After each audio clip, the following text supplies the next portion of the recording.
What's going on, my peoples? Welcome back to the channel. I hope everyone is doing well today. Thank you so much for joining a brother.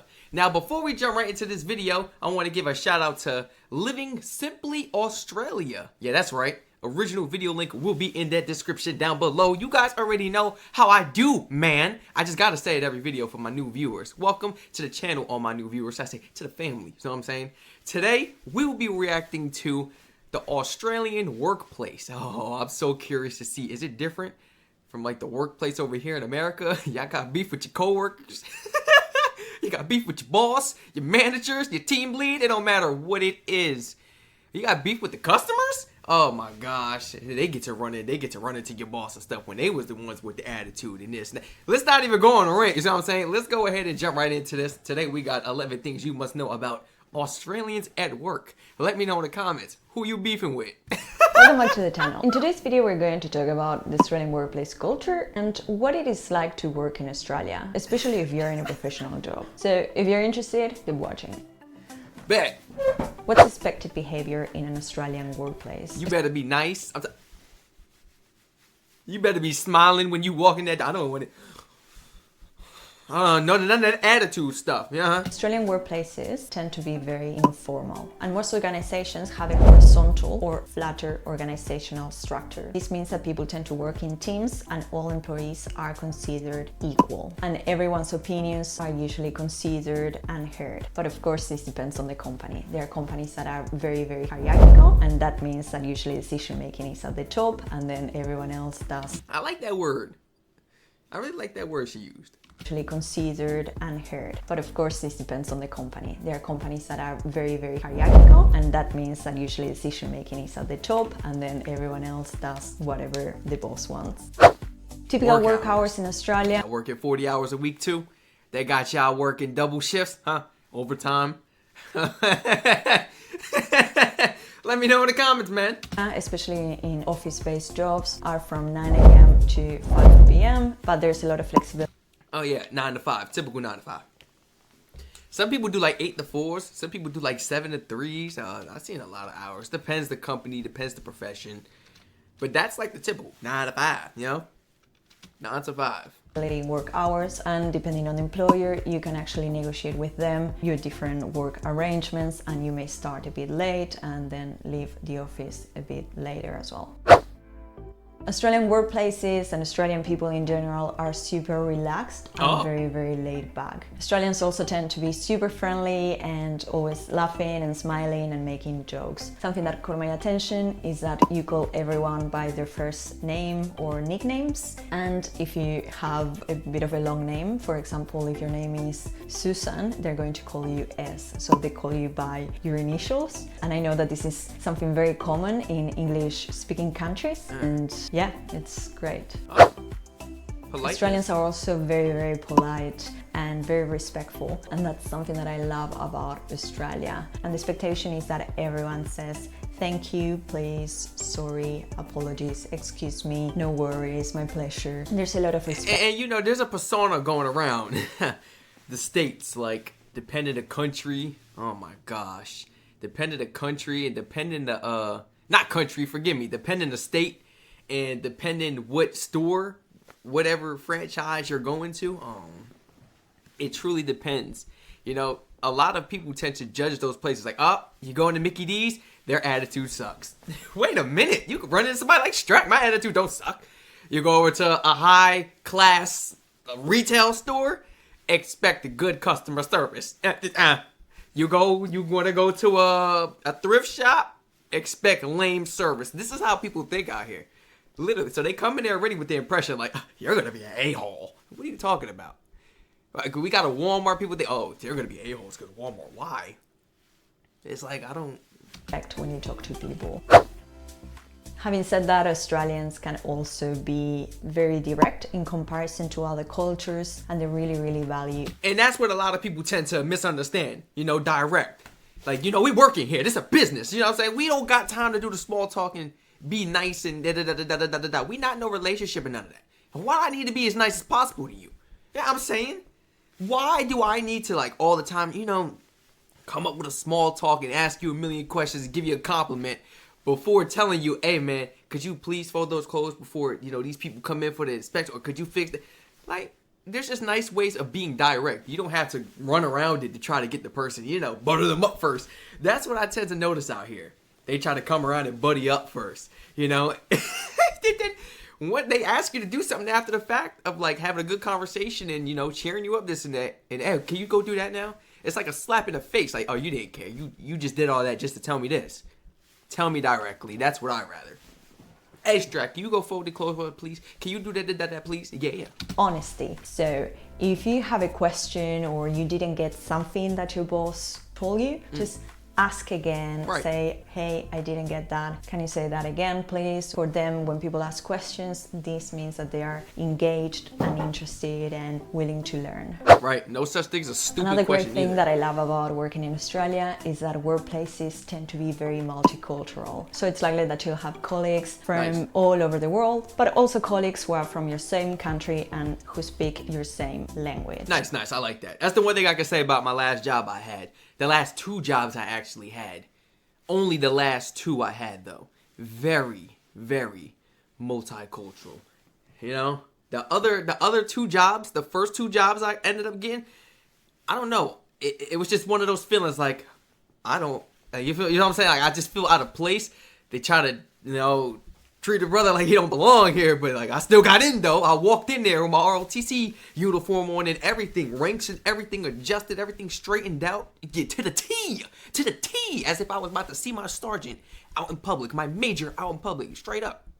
I walked right up in there and did my interview like that, with the uniform, with the ROTC uniform on. Yeah, I'm coming presidential, baby. And this is great, but in the Australian workplace, it's generally not considered professional when you speak in a language that your colleagues can't understand. So if you're at work and you have someone who speaks your same language, try to stick to English only. This is out of respect for your colleagues who can't understand what you're saying. You may be making fun of them, but they don't have a clue. So speaking in a language other than English is not super professional. Bear that in mind. But it's like, would they interview you in English, right? You did the interview in English. So speak to your colleagues in English. I've heard a few co-workers at work speak a different language, but that's like when they on the phone or off the clock. You speak a different language? You know what I'm saying? Like, yeah. And speaking of multicultural diversity, people from different cultures behave in different ways at the workplace. In the case of Australia, it's common practice to look people in the eye when you're talking to them. That is, make direct eye contact. That's right. Both with females and... You see a lot of men right here, they get to feeling that pressure, They get to fold, and a lot of men... Let me stop, man. A lot of men can't keep that eye contact with the female. Vice versa. We got some people in this world that's hard to keep that eye contact, You look somebody in the eyes, they look away. Some people find it intimidating. Some people just are not comfortable with it. Like, it's just awkward, maybe. Let me know how you guys feel about the eye contact situation. Do you look away sometimes after a while or try to, like, to, like, shift the attention real quick? Or if somebody's speaking to you for an hour straight like this, having a conversation, are you like this, listening? Huh? Say you can't even get a word out. You just listening like this? Let me know, man. When you greet someone for the first time, Hi. It's common practice to shake their hand and say, nice to meet you too. And when you say bye, you shake their hands. That's or right. You just say bye from a distance. I've always been that type of person. I come from a culture where when you meet someone new or someone you know or your boss or your colleague, you usually kiss them on the cheek. And this is not appropriate here in Australia. I have a friend who came to work here and on her first day... I know she said different country. I'll be damned. If my woman is walking into work doing that to her male boss, supervisor, manager, I don't care. I don't even see, I don't care. I don't care. My men out there, do you care? She not just walking out that house going to do that. We're not doing that. Keep it firm. Nah. You see, different countries, different things, man. And it's probably fine over there in those countries. It's normal. This is why I love learning about different countries, man. day, she kissed her boss on the cheek, and her boss was taken aback. He was like, her first day, she kissed her boss on the cheek, and her boss was taken aback. He was like, what are you doing? And poor my friend, she was just so used to greeting people in that way. And so heads up, that's not appropriate in Australia. I mean, yeah. Okay, now, what are the behaviors? Some countries, like, don't they, like, kiss your hand or something like that? Like, different countries do different things. That you should avoid in the Australian workplace. Someone says something to you and you didn't get that or you didn't understand it. Instead of saying what, say sorry, pardon. Can you say that again, please? This is a bit more professional and more polite. Australians really love punctuality, so don't be late to work or meetings. This is something that's considered rude. And if you are late, let your manager or the person who you're having the meeting with know that you're going to be late, and yeah, just give them a heads up. Avoid swearing. I can't tell you guys how many times I saved my behind. Trying to rush to that retail job. Last minute. Let me tell you exactly why I was always late to work too. Always late to college classes and everything. Because I was doing YouTube. Like before these channels, I was doing YouTube. Always trying to post videos, edit this, that, and I just still trying to make it to work. I text my manager, hey, I'm in traffic, I'm late. No, this or that. I had to always come up with excuses, man. It just sent a text message. I'm gonna be a little late, man. I mean, like 10 minutes. You know, I'm coming in. Just look out. You know, I'm not gonna do you like that. You know, I'm not quitting on you. I'm just be a little late. Save my behind. But the managers were so cool. It was like, whatever, bro. I'm a great worker, guys. And I'm not trying to brag about my work ethic. I'm just a great worker. Like, when I get into something, when I get a job, best believe you going to get the best of me. You going to get the best of me. Like, I'm gonna go all out. I'm serious. Like, that's who I am as a worker. It's the pride. It's the or OCD. Making jokes or comments that may come across as racist or offensive in the workplace, because Australia has very strong anti-discrimination laws. For example, making comments about someone's appearance or treating them differently because of their gender, their ethnicity, background. This may come across as discrimination, and you can get fired in Australia for this. So be mindful of that. Talking or debating about politics or religion is not common in Australia, so avoid these kind of topics. Yeah, those and as you may know, arguments. Australians are You very spark a war right there talking about those two things. well known all around the world for calling everyone mate in a very friendly way. There you go, Mike. But if you're in the workplace, this is not considered professional. Again, this depends on the industry. I have some friends who work in construction, and saying mate to their colleagues. Oh, that's the field. Very common. It's different in the field. But just to be safe, avoid saying mate or using a lot of slang. Yeah, like in that business job, suit and tie, I understand. Well, why not? Well, why not? I mean, okay. Yeah, like, ain't nothing wrong. I mean, okay, all right. My Australians just gonna have to explain that to me as to why, like, you don't say mate, because, like, it sounds so nice. Especially if you got a suit and tie on. Hello, mate. How you? Good evening, sir. How you doing today, sir? Yeah, we got to keep it formal like that. I understand now. As I said before, Australia is super multicultural, yeah, and that's one of the best things about working here. Because of this, you're going to get to meet a lot of people from all over the world and different cultures. And I think this is one of the best things, because it's really, really going to open your mind. I'll give you an example. Before coming to Australia, I had never ever tried Indian food in my life.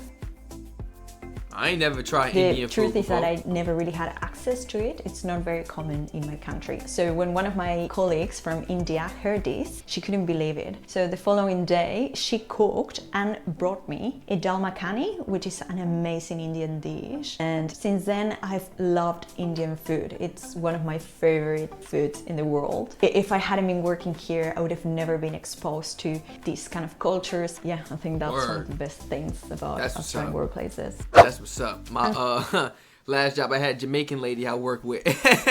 She finally got the manager. The manager was Jamaican. Never had Jamaican food though. What? Finally got her. She went home and cooked some stuff up. The manager did. She made curry, this and that. For the first time, watching videos. It probably took some time, but it came out good. She said it was delicious. And now she hooked on that Jamaican food, hooked on that Caribbean food. You know what I'm saying? Like, yeah. Speaking of cultural diversity, Australian workplaces usually celebrate different cultural festivities such as Chinese New Year, Diwali, Ramadan. Yeah, that's amazing as well because it really opens your mind about all these different cultures and countries and history and traditions. So it's pretty valuable. After work drinks, it's also very common in Australia. This usually happens... What? After work drinks? After work drinks, okay. It's also very common in Australia. This usually happens on Fridays or Thursdays, but it can be any day of the week. After a long day at work, you go to the pub with your colleagues and have a beer. No way y'all hanging out like that after. What? Y'all get off the clock and y'all hanging out with each other on a Friday? It's not like that out here unless you're friends, you went to school together. But like everybody goes about their separate ways, you know, especially me. I'm a person that's like, alright, I'm gonna just keep you as a work friend. We work friends, you know. We socialize at work. We are associates. Outside of this place, I see you in public, cool, say what's up. But I don't think we're gonna be hanging out, you know. I just don't think we're gonna be hanging out. That's just the type of person I am. You really gotta be a cool person like that. And I'm a person that's alone. I like to be to myself, man. You know what I'm saying? Like, I don't know. And snacks. But it's cool though, being able to go out in general, and that's and super, chill super with them. common Like, in Australia. that's a vibe. Takeaway coffee. At some point, it don't even feel like work because y'all just so friends. Y'all friendly and cool with each other. It's like a vibe. Work is a vibe. Ain't nobody beefing. Like, hours go by fast. Let's hit the pub after. Let's go get some drinks and appetizers and all that. Hey, that's a vibe, I'm not gonna lie. And just talk about life in general, and that's super, super common in Australia. Takeaway coffee is also pretty big in Australia, especially Melbourne. The coffee culture in Melbourne is huge, and you'll see everyone in the morning walking around the city with their reusable cups, going to the cafe next door with their colleagues and having a takeaway coffee, or just sitting in the cafe and having meetings there as well. And going for lunch with your colleagues is also something super, super common in Australia. Okay. Usually to celebrate birthdays or some work event, and work breaks usually go for 30 minutes or 1 hour, but I talk about all that in my next video, so stay tuned. And of course, I used to finesse something. Hey, I don't want my 15, I don't want my 30, I don't want my second 30, none of that. Can I get an hour? I used to get like 2 15s. I forgot what it was, man. All I know is it got to the point where I was able to have an hour. It was an hour and 30-minute break. It was an hour and 30-minute break. It depends on the hours I'm working that day, but some days it accumulated to, you know, be able to have an hour and 30 minutes, and that's without taking any of my breaks without the day. I'm like, hey, can I just take one big break at the end, like close to closing, and yeah, vibe out. Especially it was on the weekends too, and just vibe out. I'm chilling, eating food, watching videos, an hour and a half, I'm taking a nap. Like, yeah, it was beautiful. Of course, most workplaces in Australia have end-of-year parties, and I think this is very common in all countries. The end-of-year event is usually in December, and you go and dance and eat and drink with your colleagues and have a big party and celebrate the end of the year. Okay, if you want to know more about the Strac... Some of these are really, like, new to me. I have never heard some of these before. Can you guys please educate me in the comments down below, man? For real, on a lot. I mean, on a lot. Everybody feel free to like, comment, subscribe, and turn all post notifications on if you enjoyed this video just as much as myself. I'm not talking about the reaction video. I'm talking about this video we checked out today, man. Hey, if you enjoyed the reaction video as well, feel free to hit that thumbs up button, turn all post noties on, and subscribe to a brother, man. Subscribe to a brother. Feel free to check out the Twitch and Patreon in the description down below. Feel free to include anything else you would like to add to this amazing list. 11 things you must know about Australians at work. Maybe something that perhaps wasn't included and can be included to this list, man. Something that I didn't know. You know, something that maybe went over my head. Everyone stay safe, and I hope to catch you all in the next reaction video.